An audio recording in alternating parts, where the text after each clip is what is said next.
Being the 27th borough president of Manhattan, she's responsible for advising the mayor and city council on borough concerns, commenting on all land use matters in the borough, advocating for the borough in the municipality budget process, and appointing members for Manhattan's 12 community boards. She previously served on the city council for 12 years, serving for the founding chair of the technology committee and leading the government operation committee. And she's also spearheading the open data law. And of course, we're curious to learn how the Things Network is doing in Manhattan.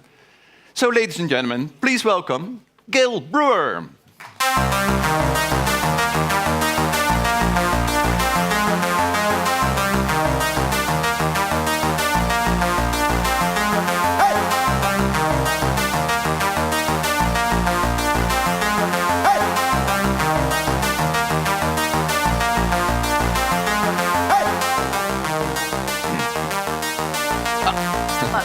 Welcome, Ms. Brewer. Do you need this, or you just need paper? No, I got paper. Okay. I'm old-fashioned. You're all set? Great. Thank you. Thank you very much. So I am Gale Brewer, Manhattan Borough President. I don't know what that was. And I'm really honored to be here for this All Things Network, the Things Network. And I want to thank Vinke Hizemanaar for bringing the network to life here in Amsterdam. And I want to thank the Dutch Consul General, wherever he is, because he's fabulous. And I want to say that there's international collaboration and exchange. We're here also because of the Mayor of Harlem, H-A-R-L-E-M in New York, and H-A-A-L-E-M in Holland. And that team, the mayor's team in H-A-A-R-L-E-M, we've created a sister partnership with Harlem in New York. We met in New York, and it's a really exciting partnership. And that supports a free flow of entrepreneurial and cultural energy between the two Harlems. And I want to say that the way we see our cities changing is very similar.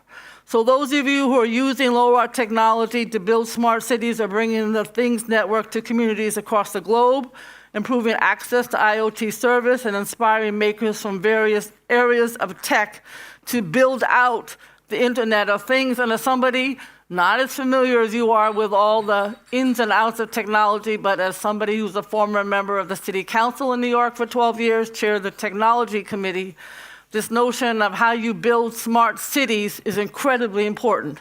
And that's what I think we're doing in Manhattan, and why open data and civic tech matters to me and every single one of you. So we have 5 boroughs in New York City. How many people are from New York City or been to New York City? Good, well, that's fabulous, yay. And so, we have 5 boroughs. We advocate for our borough, each borough president. We allocate funding for the neighborhoods, for the NGOs. We appoint thousands of people to different community boards, hospital boards, school boards, cultural boards, environmental boards. And we also pass legislation in the city council. Most importantly, there's one industry in New York City, it's called real estate, and real estate. And we play a big role in what tall buildings go in, where they go in, how much affordable housing. We always need more. But the issue is we kind of are the bridge between the mayor and the city council representing our boroughs. And we have a mayor who's a friend of mine, but he's from Brooklyn and not Manhattan. So I have to represent Manhattan.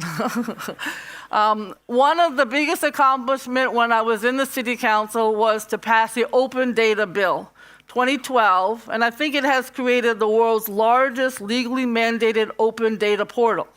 And in passing the open data law, we wanted to increase government transparency and efficiency and give residents and citizens the data they need to hold New York City's 80, maybe 100, depending on who's counting, government agencies accountable.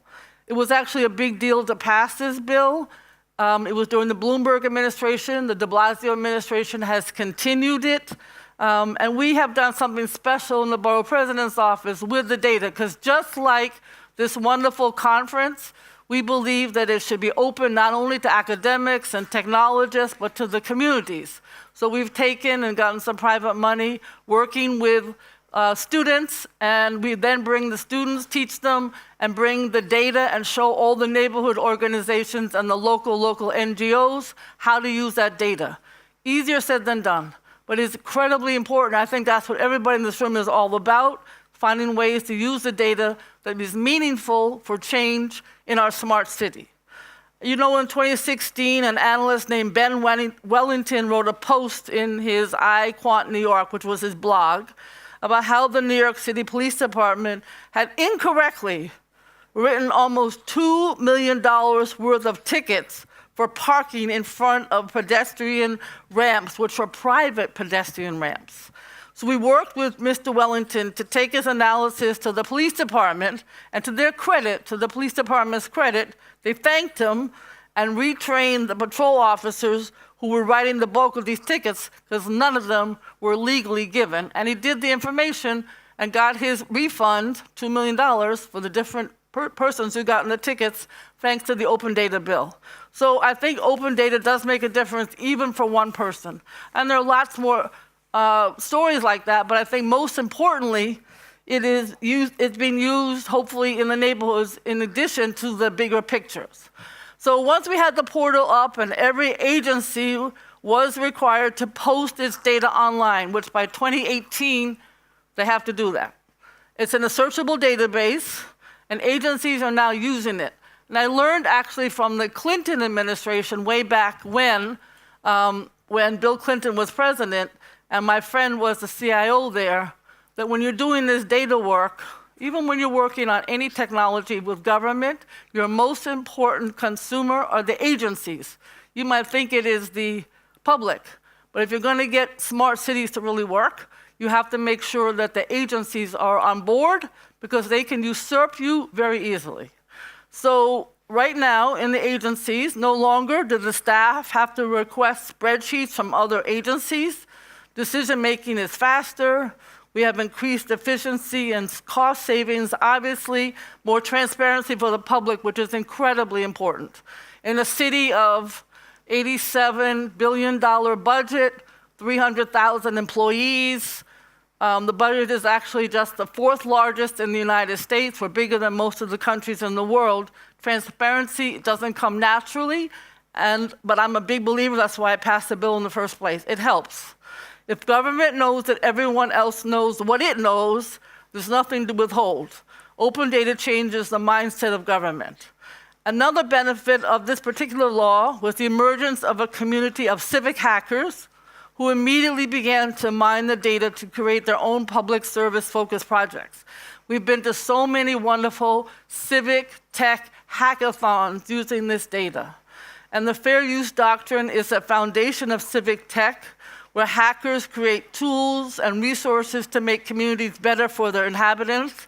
And I think of this as better living through digital chemistry. And I love that those who use the data to make their city a better place for inhabitants are called civic hackers. Civic hacking is successful. And there's a co-working space in Manhattan like no other. Some of you may have been there. It's called Civic Hall. And its purpose is to empower civic hackers. That's their entire reason for existing. This space fosters a collaboration that is the founder of IoT in New York City, and it's working. Civic tech success stories are in plain sight all across New York, and in fact, really good news in a city that is real estate, and real estate is the city of New York on 14th Street had just awarded them a huge piece of land that's owned by the city to develop a very large building that will be completely civic tech. It's a huge deal. I won't get into all the specifics, but you can't imagine what it was like to get this building on 14th Street.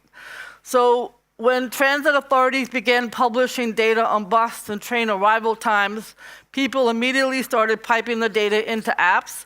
Google came to the scene and put a huge amount of pressure on all the big authorities to release their data in a standard format so transit countdown clocks could be developed by Google or anyone else ready to use an API. We couldn't imagine riding our transit system without open data today, but for a while we didn't have it. And of course, locally, what we've done, when I talked about some of the community work we've done with the students, It's a project that sprang out of our open data environment, and it's called BoardStat, and it was developed with these students and the community boards, which are like little NGOs, as I mentioned.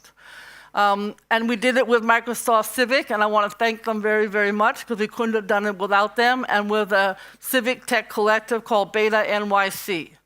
BoardStat takes data from New York City's 311 hotline for local service requests. And I think many cities have 311, but we have the largest and the richest, and it's almost become second nature for people to use it on a regular basis. This particular BoardStat maps those requests into the boundaries of each of Manhattan. In Manhattan, we have 12 community boards. These are like the little city halls, or you could call them NGOs, where they are city employees with 50 citizens sitting on them. There are 59 of them in the city of New York, 12 in Manhattan. But this BoardStat in Manhattan, because we're the only borough doing this, gives local users, including elected officials, as well as the community boards or civic hackers, an open data dashboard view of what's going on in their communities, helping them to spot trends and take action. At least in New York, and I think that's true, people don't care what's going on in Brooklyn if you live in Manhattan. The people in the Bronx don't care about the Brooklyn. They've probably never even been there. But they want to know about their neighborhood. And that's what's so great about civic hackers, BoardStat, open data, and the work that you're doing. Because if you want to see how millions of rows of complaints can fit into one little island, you can look at our website, which is just manhattanbb.nyc.gov, and you'll learn about BoardStat. There are thousands of civic hackers in New York, and their numbers are growing. And I suggest that you call for open data laws in your own communities, which you may have already done that. We just hope that if you ever want to know more about BoardStat, you'll come to visit us. And just the reason, I think, another reason to show how supportive the community as a whole is, just last year, the city council passed a law that I sponsored, basically strengthening the open data, making it 2.0, and it just took some of the best practices and incorporated them. If we give people more data sources in a usable format, they will adopt it to make the world a better place. Every day we prove that is true. And that's why LoRaWAN, which you heard about earlier, is key to the shared spaces we create. It has the potential to generate incredible amounts of detailed, targeted information about our communities, picking up on what I talked about earlier. Civic hackers can then use the Things Network to develop a culture of sharing, unlock the potential of the rich LoRaWAN-generated data, and obviously improve lives, which is what we're all about.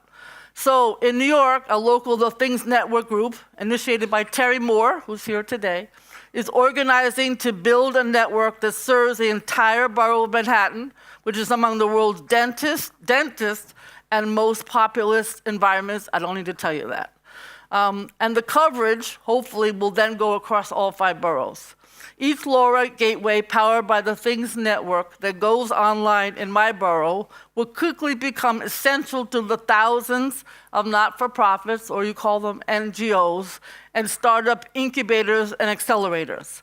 We're already seeing results. LoRa coverage in Manhattan's Harlem neighborhood has enabled a not-for-profit called HeatSeek to protect tenants from landlords who illegally shut off heat in the wintertime. I don't know if it's climate change, I think it is, but it was a freezing cold winter in New York, and you can't imagine how many people did not have heat. HeatSeek places a LoRa node in rent-regulated apartments where it measures the temperature. If a landlord shuts off the heat when it's cold outside, HeatSeek provides the tenant with documented proof that the landlord has broken a law that requires that buildings maintain a comfortable indoor temperature. Similarly, the company Pensilfic is improving the quality of life for people who live in public housing by using humidity sensors to alert building managers about potential mold growth so they can act proactively to limit harm from respiratory ailments. And we have, something close to 600,000 residents in public housing, 180,000 units. It's like a city unto itself. Incredibly important to measure mold because there's not been enough money to fix the roofs. And another company called We Radiate is making urban agriculture more effective by remotely monitoring compost temperatures, and we're trying really hard to get the compost not to go to landfills, but to be used for better farming and other supportive in the future. Partnerships are vital to building a local things network. So as we roll out LoRa, we've worked with a lot of great organizations. One of them is Silicon Harlem. And I know the mayor of Harlem visited last year. And Silicon Harlem is a pioneer in next generation wireless technology committed to helping us offer complete neighborhood coverage. They just bought a gateway online in the Harlem we work. City College, which is one of our preeminent public universities, part of the City University of New York, it's in Harlem, and they have a gateway atop a 13-story science building. So to expand the network, I've installed 2 multi-tech gateways, one from our Harlem storefront office, with the only borough president where you can walk into the office and get constituent support, and one for our downtown office, which is next to the Brooklyn Bridge and next to City Hall. Here I have to reiterate, partnerships are driving these community tech advances. Schools, nonprofits, NGOs, and for-profit organizations are all getting involved in bringing LoRa to New York City, helping to solve the chicken and egg problem with open data apps and the networks needed to support them. The Things Network, as you know, lets independent municipal leaders like me walk down a path that was previously unavailable to government, a third way between a municipal build-out of a wide area network and a massive franchise agreement with a private corporation. Together with the Things Network, government can now organize in concert with partners to create and enhance services at the local community level, which is not so easy to do. And we're building a network that will change lives by empowering New York to explore IoT. New York can lead by example, showing American technologists that there is more than one way to do an IoT rollout. They don't need to be done from the top down with a government franchise and loads of data. Not easy, again, to convince government. That's why this is important, and this conference is important. I want civic hackers to envision and create networks where open data laws enable free data sharing and ecosystems of local users who can identify and address local and global needs, exactly what we heard earlier. And I want entrepreneurs and advocates and makers and academics to commit themselves to creating networks free from barriers to entry, where experimentation in urban tech is encouraged and supported, exactly what we heard earlier. But in order to do this, we must meet the goals. It means we can build an IoT network that embodies the values of responsible tech and has empathy and openness and public service at its core. So we have a call to action. My challenge to everyone is to promote the Things Network and LoRa in your communities, which I know you will do because that's why you're here, and you'll show what the network can do to share the quality and the scale of the data. And I urge you to create a centralized portal where civic hackers know that they can find great data sets that intersect with other kinds of open data, government or private. We all know that the LoRa community is vast, the potential is vast, things are moving very quickly, which is exciting. It was not long ago that LoRa was mainly a network for Amsterdammers, although I guess that includes New York, I don't know, to make sure that their canal boats were still afloat. Today, it's keeping renters safe and warm in New York City, and perhaps tomorrow it could lead to the next level growth for the green revolution in urban agriculture, which is very popular in our city. And when given the right tools, communities can meet almost any challenge. So we want to keep building these networks.